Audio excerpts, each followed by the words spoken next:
వాళ్ళ కుటుంబాన్ని నేను జీలుస్తున్నానంట. అంటే నీ భార్య భర్త కాపురం చేయకపోతే కూడా నేనే కారణం. మీకు సిగ్గు లేదు. మీకు ఎక్కడ ఏం జరిగినా నన్ను తీసుకొస్తారు. అంటే నేనంటే వీళ్ళ గుచ్చలపోతున్నాయి తమ్ముళ్ళు. రేపో డైఫర్లు పెట్టుకొని తిరగాలి. ఇంక వీళ్ళంతా వైఎస్ఆర్ కాంగ్రెస్ నాయకులు. వీళ్ళ పని అయిపోయింది. సినిమా అయిపోయింది. రేపటి నుంచి భయం వస్తా ఉంది.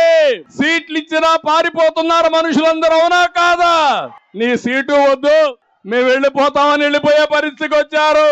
ఇప్పుడే 6 మంది ఎమ్మెల్యేలు పారిపోయారు, 4 ఎంపీలు పారిపోయారు. నేను ఒకటే చెప్తున్నా, మీరందరూ కన్నెర్ర చేస్తే వైఎస్ఆర్ కాంగ్రెస్ పార్టీలో పోటీకి అభ్యర్థులే ఉండరు. దానికి మీరు సిద్ధమా అని మిమ్మల్ని అడుగుతున్నా.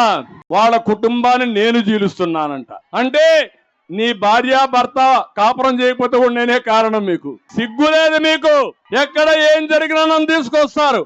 అంటే నేనంటే వీళ్ళ